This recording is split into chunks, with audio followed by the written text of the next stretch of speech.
The second a kid isn't where they're supposed to be, an alert goes off and the kid can be tracked down within 90 seconds. Wow. Do they wear a bracelet or? We place chips in the bone. So I was originally inspired to read The Circle by Dave Eggers after I saw the movie trailer of the book adaptation starring Emma Watson and Tom Hanks. The trailer, which came out in 2017, looked pretty cool, and it was kind of riding off of the Black Mirror hype at the time, and I wanted to see it. So I read the book, and I did a review on it, and honestly I was so put off I didn't even want to watch the movie. But I thought, hey, why not? I heard that in the movie they changed the ending of the book, so I thought that was cool, and also I found out that John Boyega was going to be in the movie, and I was like, okay, I have to see this. I was really excited to see Watson and Boyega have an on-screen romance, as Boyega plays the character of the main character's love interest, but they totally axe the romantic plot between them, and it's like, I wonder why. Hey everyone, welcome back to my channel. My name's Cheyenne and I'm an Asian American adoptee and expat living in Brazil. I post new videos every Tuesday and Friday about race, feminism, and pop culture, so if you're into that, please subscribe and ring the bell. So part 1, a bad idea to begin with. So The Circle by Dave Eggers is a 500-page book that obviously needed to be trimmed down for the movie. But The Circle itself is just a bad book. Watch my review to find out why. So unless the movie went in a totally different direction, it was going to be bad either way. And unfortunately, they just didn't go in another direction and just stayed really, really close to the book. The Circle novel was kind of a big deal when it came out in 2013, but I don't think it was like so big that it warranted a movie. It was more like some studio head was Googling for dystopian books because they wanted to capitalize off the genre that was really popping at the time. So rather than The Circle being made because people loved the book, it was made as a cash grab, and it honestly kind of failed in that aspect as well. The budget for the movie was around $18 million and it made back $40 million, and even though it made a profit, it's really nothing to like write home about. So part 2, the deep dive. The Circle opens with our main character, May Holland. She's not really into technology nor particularly interesting. We see that she likes kayaking, but we don't really know why. We then meet her family. We see her dad, who's suffering from multiple sclerosis, and her mom, who's kind of struggling to take care of him. We also meet Mercer, her ex, who is anti-establishment and anti-tech, and we think that May is pro-tech and kind of the opposite of Mercer, but we don't really know if she's into technology that much, honestly. I mean, she seems as disconnected from technology as Mercer is and doesn't really use technology before joining the Circle, so we don't really know why she wants to join the Circle or what her motivations are or what even her basic interests are besides kayaking, which doesn't really tie that much into the story. We see that she has a boring desk job and that she doesn't like it, but she doesn't seem particularly like into activism or someone who wants to like change the world or even that ambitious in the workplace. Her friend Annie, who works for the Circle, which is basically Google meets Facebook, gets May a job at the Circle and May is ecstatic. We don't know why she wants to work at the Circle, other than that she just doesn't like her current job. She again has shown no interest in technology. She's not a programmer and she's not a coder, and she doesn't even seem very interested in helping connect people, which is one of the Circle's missions. So this is the first problem with the movie. We see May and she joins the Circle, but she has no motivation. We have no idea why she does what she does. Through the Circle, she's able to get really good health insurance and help her parents, but that's not really a motivation for why she wants to join the company, and that's not even her idea, it's Annie's.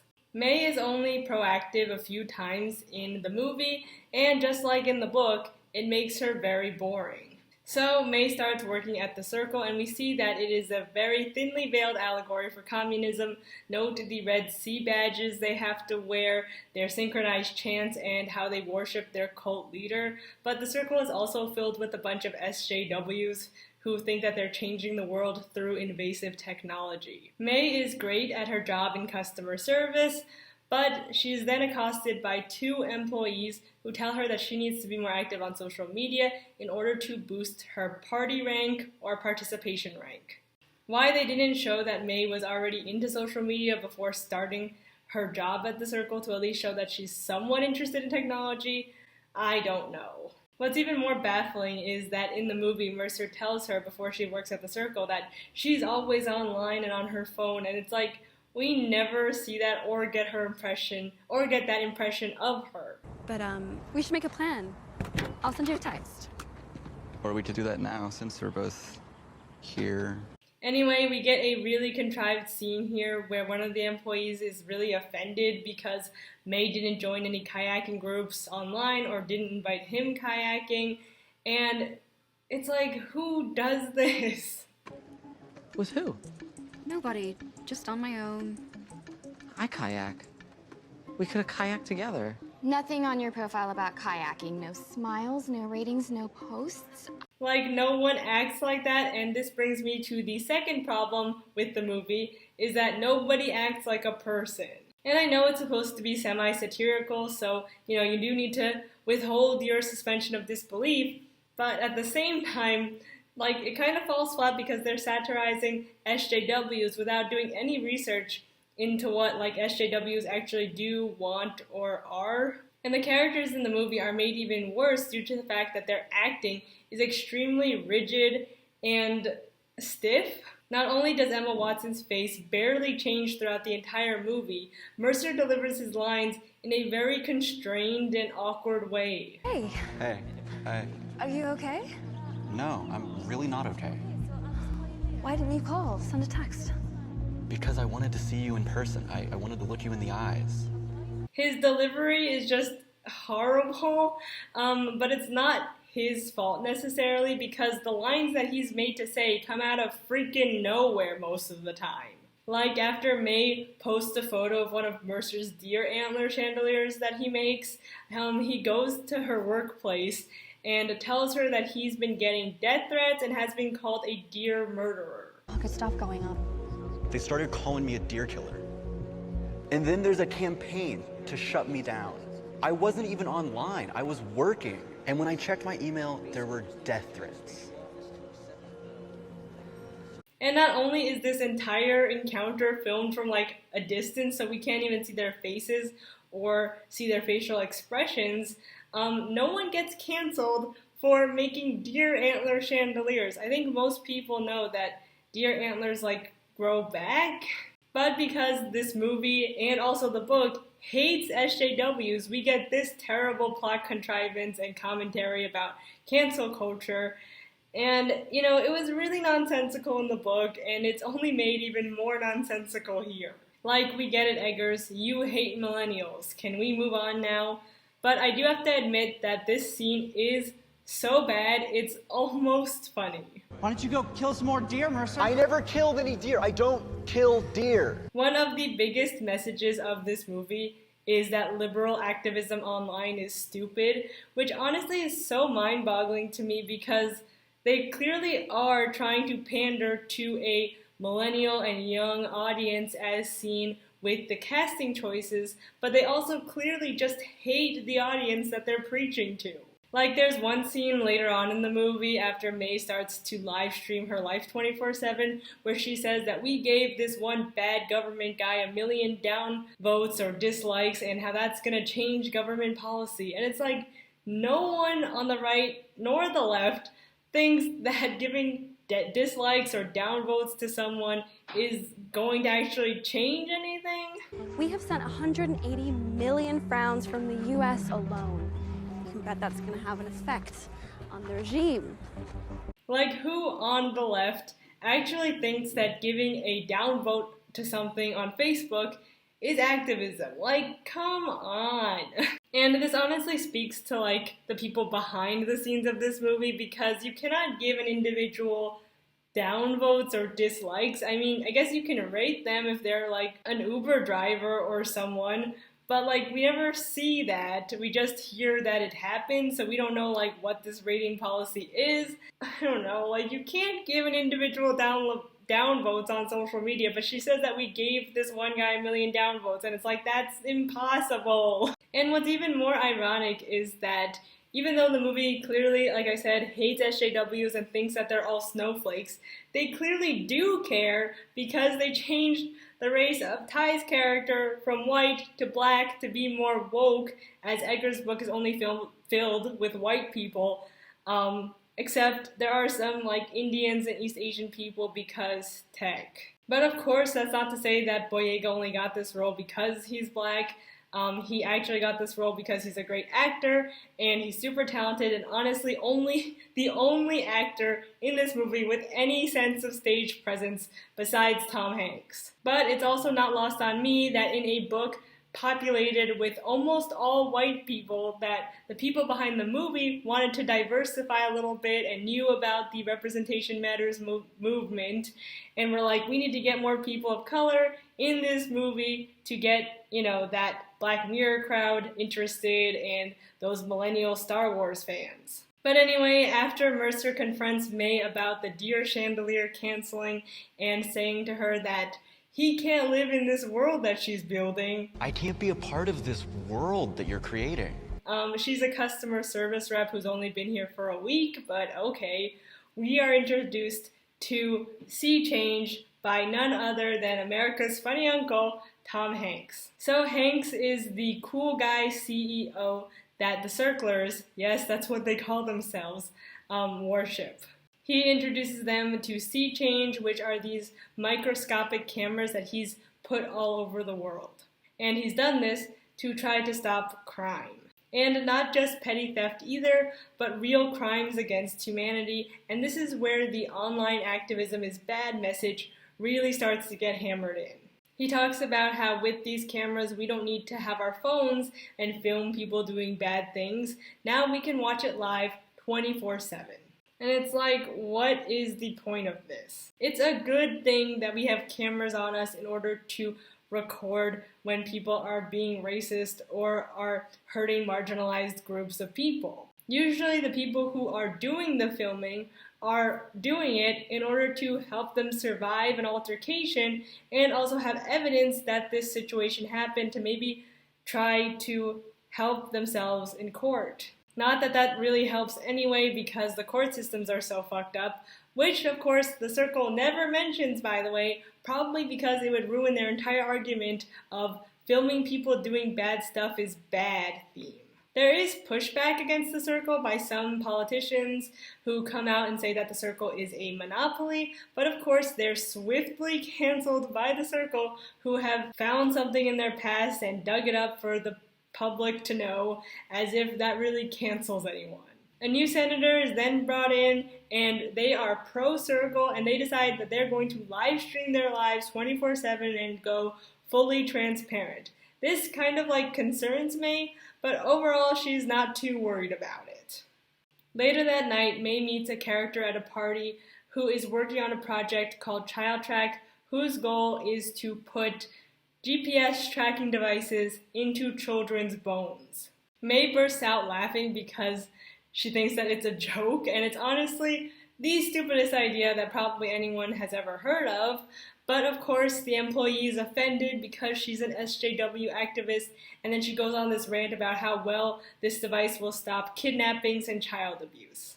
Again, I don't think anyone on the left or the right is pro-GPS chips in children's bones, or are ignorant enough to believe that this would actually stop kidnappings. If anything, I think most people understand the larger idea at play here, which of course is that there will be a new trackable generation of Americans who will be more surveilled and lack more privacy than ever before. But of course, as the movie hates SJWs, they make them out to be caricatures, and thus offering no nuance or no debate about online activism or liberal activism in general.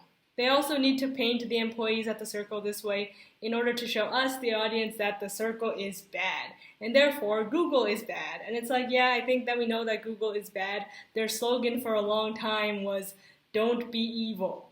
No one is pro-Google owning our lives, and that kind of defeats the entire point of the book and the movie, but they exist, and thus here we are. That same night, May meets Tai, who is like one of the higher ups of the circle and is actually one of the CEOs, and he takes her down to the basement of the company, I guess, to show her the internet. And they do have like this kind of nuanced conversation about how the circle might be good, and they do talk about how maybe the senator going transparent is too far. But in the end, Boyega makes his stance very clear that he wants to take down the circle, and he asks May for her help, but she refuses and he leaves, knowing that he can't trust her.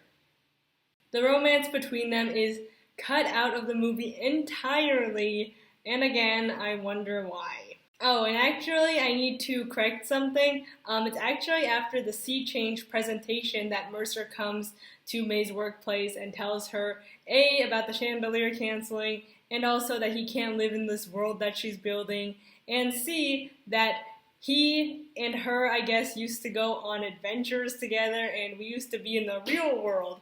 And it's like this, this kind of bullshit that's like, oh, people just live their lives online nowadays, and that's not real life. We used to go on adventures and have fun and see things, and you were brave and excited. And it's like this weird commentary about how millennials, don't appreciate the real world anymore. And this like kind of commentary just seems so out of place to me in a movie clearly targeted at a young demographic. But what Mercer says about them going on adventures together and being out in the real world makes her impulsively steal a kayak, where she goes out into the water and almost drowns. However, because of the sea change cameras, they actually save her life, as someone saw her steal the kayak, but they also saw her fall into the water. In the book, May doesn't almost drown. Instead, she just gets caught by the police for stealing. However, I do like this change in the movie because in the book, the cameras are just seen as evil and the devil essentially, and we have no use for them. But in the movie, it does add this kind of layer of nuance that yes, maybe the cameras can be helpful. This change also helps Tom Hanks' character and Stenton's character, though horribly miscast and is portrayed by Patton Oswalt. Stenton is supposed to be tall, suave, and sophisticated, but anyway, this change helps Tom Hanks and Stenton's character, both CEOs at the company, appear more genuine and kinder as they're concerned for May's health and well-being and her life, rather than just, being there to punish her and reprimand at her for stealing. They invite May into their office, and she tells them about how great the cameras are and how they saved her life, and how if she knew that they were there, she wouldn't have stolen the kayak to begin with. Hanks and Stenton then convince May to go transparent and wear a body cam and live stream her life 24/7, and May announces that she will do this in front of the entire circle, and also says that privacy is thievery and secrets are lies. We then get the same shtick that's in the book, where Bailey says that his kid has CP, and therefore you not live streaming your life is actually stealing experiences from him, and it's like, what the fuck is this movie? The circle has so much money to make sports and traveling more accessible for people who are disabled, but of course they don't use their money for any of that because they're an evil company who just want to use their money to track your life, your habits, and your info forever. At least they cut out the whole homophobic monologue. May then starts to live stream her life 24/7 and becomes an SJW activist who thinks that giving someone downvotes online will make real social change, an idea that no one actually believes in, so that makes all the satire and the commentary in the movie fall flat. May then puts her family onto her health insurance, which improves their lives greatly, but in turn, they need to put cameras in their house and have them on 24/7. And then one day, May calls them and sees them having sex. May then starts to get comments on her live stream saying that her parents are sex-positive heroes, as if the anti-SJW commentary wasn't hammered in hard enough. As May's live stream becomes more popular, which doesn't make any sense because May isn't interesting at all, and honestly, any real SJW would see that she's a corporate shell and is just a corporate propagandist, and no one would watch her. But anyway, as she grows, on social media, she also grows within the company. She's eventually in a higher up meeting with the Gang of 40 with Tom Hanks and Stenton, and she proposes an idea that would basically be integrating the circle with the US government and using the circle to help everyone register to vote, and also that people would need to vote through the circle, meaning that everyone in the US would need to have a circle account. Basically, the circle wants to make it easier for people to vote. Like, oh, the horror.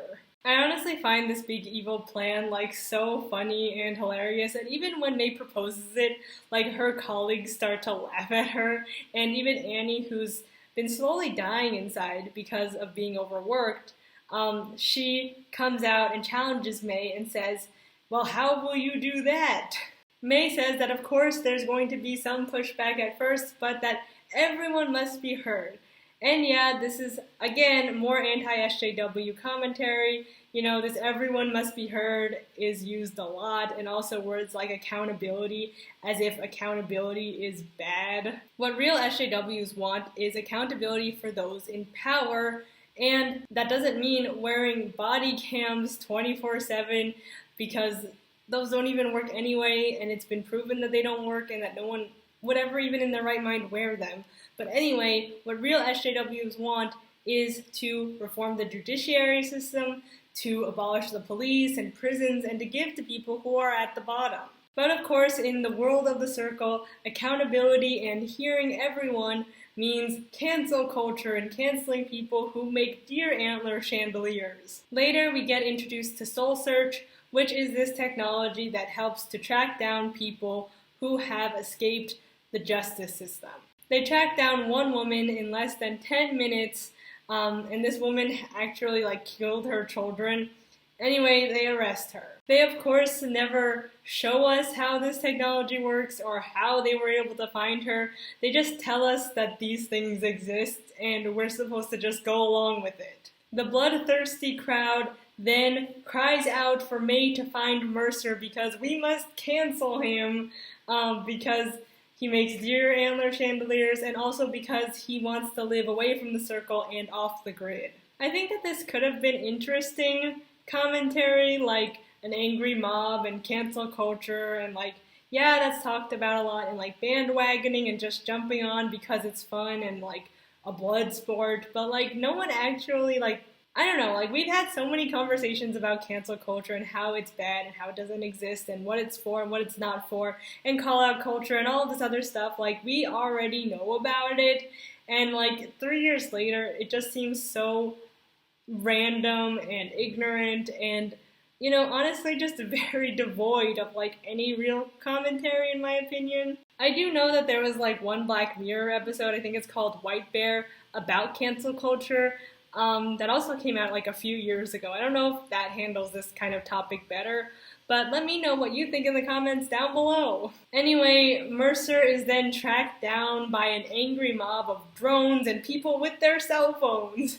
and he then swerves off a bridge and dies. Afterwards, May is devastated. She stops live streaming her life and goes back to live with her parents. May is finally disillusioned with the circle, and she calls Annie, who has also left the circle.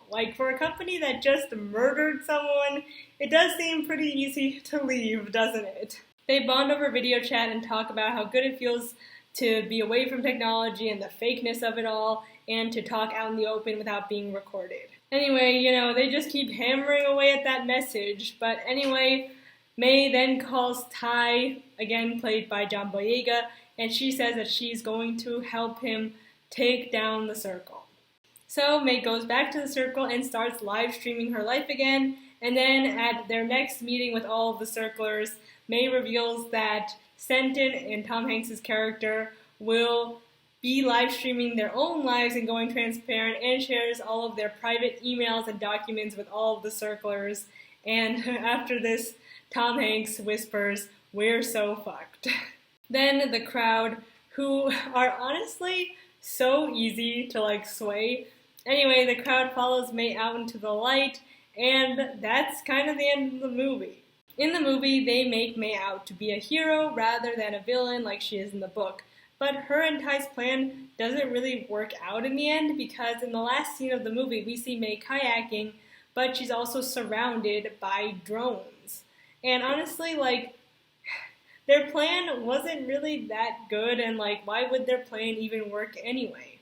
They're giving the Circlers exactly what they want. May and Ty's plan of making the CEOs of the Circle go transparent is exactly what the Circlers and their followers love so much. You know, the CEOs were probably able to rebrand their image and come back because, again, cancel culture doesn't really exist, and it's like, that's kind of a big problem when that was a huge theme of your movie. I was thinking that maybe there was going to be some plot twist towards the end of the movie, like a big reveal as to why May was chosen to be the face of the Circle, and maybe all of these things were planned tests that they had to put her through, and maybe the last test is that she needs to kill Ty. I don't know, something to raise the stakes, but we don't get any of that. So the conclusion. In the end, the Circle movie is just so much worse than the book in that it just highlights all of the problems that were in the book and just makes them 100% more obvious. The anti-SJW stuff, the internet is bad PSA, and of course all of the bad faith arguments that are shoved down our throats in order for us to know that the Circle is evil though, as if we already didn't know that. And it's like, the movie adds no arguments as to how the Circle can be good. And when they do, such as, helping to register people to vote and, helping everyone be heard, it's actually seen as bad because the Circle is filled with all of these SJWs and it's actually just a communist organization that wants to take over the world.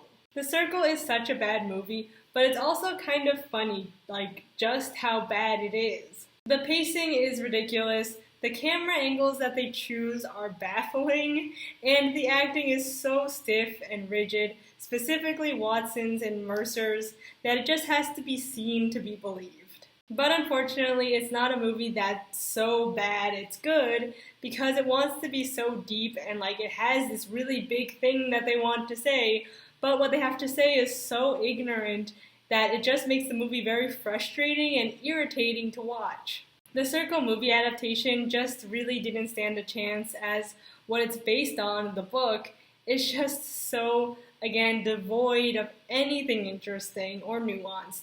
So, again, the movie just didn't really stand a chance. The movie was going to be bad unless they went in a totally other direction, which of course they didn't do. It could have gone somewhere different if they made Mercer's death the midpoint rather than the climax of the movie, but for what it is, it's bad, and honestly, it's just so bad that it's not even worth doing a script doctor on, so I'm just going to leave it at that.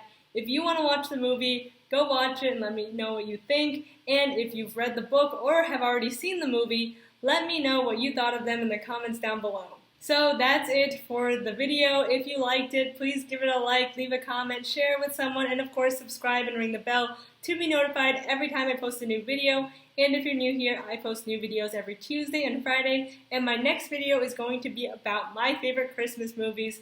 So if you want to see that, again, please subscribe and ring the bell, and I'll see you all in my next one. Thank you so much for watching, and a huge shout out to my patrons and to my subscribers.